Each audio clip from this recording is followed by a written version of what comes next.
ಸಮಯವನ್ನು ನಾವು ಕಳೀತಾ ಇದ್ದೀವಿ. ಈ ಒಂದು ಸಮಯಕ್ಕೆ ನಾವೆಲ್ಲರೂ ಕೂತ್ಕೊಂಡಿದ್ದೀವಿ. ಊಟ ಕೂಡ ಮುಗ್ದಿದೆ, ಇನ್ನೂ ಊಟ ಮಾಡ್ತಿದ್ದಾರೆ. ಎಲ್ರಿಗೂ ಕೂಡ ಒಂದು ಸಂತೋಷದ ದಿನವನ್ನು, ಸಂತೋಷದ ಕೂಟವನ್ನು ಇವತ್ತು ನಾವು ಇಲ್ಲಿ ಸೇರಿದ್ದೀವಿ.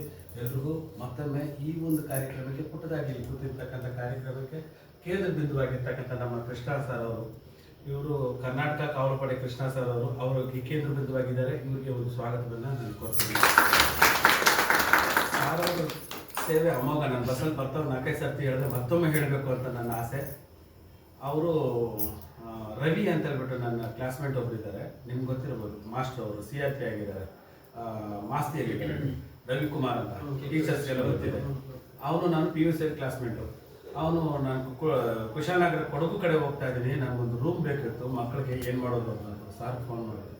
ಇಮಿಡಿಯೇಟಾಗಿ ಮತ್ತೆ 2-3 ದಿನಕ್ಕೆ ಬಿಟ್ಟು ಅವ್ನು ಬಂದು, ಜಿಸಿ ಎಂಥ ಊರನ್ನ ಬಿಟ್ಟು ಬಂದಿದೆಯೋ, ಎಂಥ ಜನನ ಬಿಟ್ಟು ಬಂದಿದೆಯೋ ಅಂತಂದ್ರೆ, ಯಾಕೋ ಅಂತಂದರೆ ಅವರು ಗುಂಡ್ಲುಪೇಟೆಯಲ್ಲಿ ಕುಶಾಲನಗರದಲ್ಲಿ ಫ್ರೀಯಾಗಿ ರೂಮ್ ಕೊಟ್ಟು, ಫ್ರೀಯಾಗಿ ಊಟ ಕೊಟ್ಟು, ಮಕ್ಕಳಿಗೆ ಎಷ್ಟು ಪ್ರೀತಿ ತೋರಿಸ್ತಾರೆ ಅಂತ ಹೇಳ್ಬಿಟ್ಟು ತುಂಬ ಖುಷಿಪಟ್ಟ. ಅವರೆಲ್ಲ ಕಾಂಟ್ಯಾಕ್ಟಲ್ಲಿ ಇದ್ದಾರಂತೆ ನೋಡಿ. ಆ ಥರ ಅವತ್ತೇ ನಾನು ತುಂಬ ಖುಷಿಪಟ್ಟೆ. ಅವತ್ತೇ ಒಂದೇನೋ ಬಂದು ಮಾತಾಡಿಸ್ಬೇಕು ಅಂತ ಹೇಳಿ ಆಸೆಪಟ್ಟೆ. ಹಾಗಾಗಿ ಅಷ್ಟೇ ಅಲ್ಲ, ನಾನು ಇಲ್ಲಿರ್ತಕ್ಕಂಥ ದಿನಗಳಲ್ಲಿ ಏನಾದರೂ ಒಂದು ಕಡೆ ಕೆಲಸ ಮಾಡೋದು ಸಣ್ಣ ಪುಟ್ಟ ಬರುತ್ತೆ, ಏನಾದರೂ ಆ ಥರದ ಸಂದರ್ಭದಲ್ಲಿ ಎಷ್ಟೋ ನನಗೆ ಸಹಾಯ ಮಾಡಿ, ನಾನು ಒಬ್ಬನಿಗೆ ಅಲ್ಲ, ಇಡೀ ಶಾಲೆಗೆ ಸಹಾಯ ಮಾಡಿದ್ದೆ. ಇವರು ಎಲ್ಲಾದರೂ ಬರ್ತಿದ್ದಾರೆ ಅಂತಂದರೆ SP DC ಎಲ್ಲರೂ ಹೆದರ್ತಾರೆ. ಮತ್ತು ಇವರು ಅದೇ ರೀತಿ ಇವ್ರನ್ನ ಹೆದರ್ಸ್ತಕ್ಕಂಥ ವ್ಯಕ್ತಿ ಅಲ್ಲ, ಪ್ರೀತಿ ವಿಶ್ವಾಸದಲ್ಲೇ ಅವ್ರನ್ನ ಇದು ಮಾಡ್ತಾರೆ. ಮತ್ತು ಒಂದೊಂದು ಮಾತು ಸೂಕ್ಷ್ಮವಾಗಿ ಹೇಳೋದ್ರಿಂದ ಎಲ್ಲರೂ ಹೆದರ್ತಾರೆ. ನಾನು ವರ್ಕ್ ಮಾಡ್ತಾ ಇದ್ದ ಸ್ಕೂಲಲ್ಲಿ ಸುಮಾರು 500 ಜನ ಮಕ್ಕಳು, ಟೀಚರ್ಸ್ ಇದ್ದಿರಲ್ವಾ, 500 ಜನ ಮಕ್ಕಳು, ಆ ಮಗುನು ಇತ್ತು. 500 ಜನ ಮಕ್ಕಳು, ಸುಮಾರು ಟೀಚರ್ಸ್ ಎಲ್ಲರೂ ಪರ್ಮನೆಂಟ್ ಟೀಚರ್ಸ್, ಎಲ್ಲ ಗೌರ್ಮೆಂಟ್ ಟೀಚರ್ಸ್.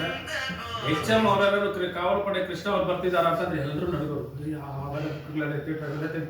ಆ ಮಕ್ಕಳು ಯಾರು ಹೊಡಿಬೇಡ್ರಿ, ಯಾರು ಕೋಲ್ ಎತ್ಕೊಂಡು ಒಳಗೋಗ್ಬೇಡ್ರಿ, ಹಿಂಗೆ ಈ ರೀತಿ ದೊಡ್ಡ ವ್ಯಕ್ತಿತ್ವ. ಇಂಥವರು ನಮಗೊಂದು ಸ್ನೇಹಿತರಾಗಿದ್ದಾರೆ ಅಂತ ಹೇಳೋಕ್ಕೆ ನನಗೆ ತುಂಬ ಖುಷಿ ಪಡ್ತೀನಿ, ಹೆಮ್ಮೆ ಪಡ್ತೀನಿ. ಇವತ್ತು ನೀವೇ ನೋಡ್ತಾ ಇದ್ದೀರಿ ನಿಮ್ಮ ಕಣ್ಣಲ್ಲಿ ನಮ್ಮ ಆತಿಥ್ಯವನ್ನು, ನಮ್ಮ ಕುಟುಂಬದಲ್ಲಿ ಅಲ್ವಾ.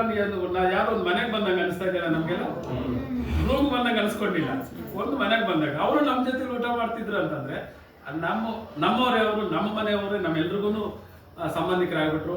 ನಾಳೆ ದಿನ ಯಾವತ್ತು ಬಂದ್ರೂ ಕೂಡ ಇವ್ರನ್ನ ಮರೆಯಬಾರ್ದು. ಇವ್ರನ್ನ ನಾನು ಪ್ರತ್ಯೇಕವಾಗಿ ಅಲ್ಲಿ ಕರೆದೆ, ನಿಮ್ಮೆಲ್ಲರೂ ಪರವಾಗಿ ಈಗ ಕರೀತಾ ಇದ್ದೀನಿ, ನಮ್ಮೂರ್ಗೆ ಒಂದ್ಸರ್ತಿ ಮಾದೂರಿಗೆ ಬನ್ನಿ, ಫ್ಯಾಮಿಲಿ ಸಮೇತ. ಹಾಗಾಗಿ ಇವ್ರಿಗೊಂದು ಸಣ್ಣದಾಗಿ ನಾವು ಒಂದು ನಮ್ಮ ಧರ್ಮ, ನಾವು ಸತ್ಕಾರ ಮತ್ತು ಪುರಸ್ಕಾರ ಮಾಡ್ತಕ್ಕಂಥದ್ದು, ನಮ್ಮ ಟೀಮ್ನಲ್ಲಿ ಇರ್ತಕ್ಕಂಥವ್ರು ಚಿಕ್ಕದಾಗಿ ಒಂದು ಸನ್ಮಾನ ಮಾಡಬೇಕು ಅಂತ ಹೇಳ್ಬಿಟ್ಟು ಕೇಳ್ಕೊತೀನಿ.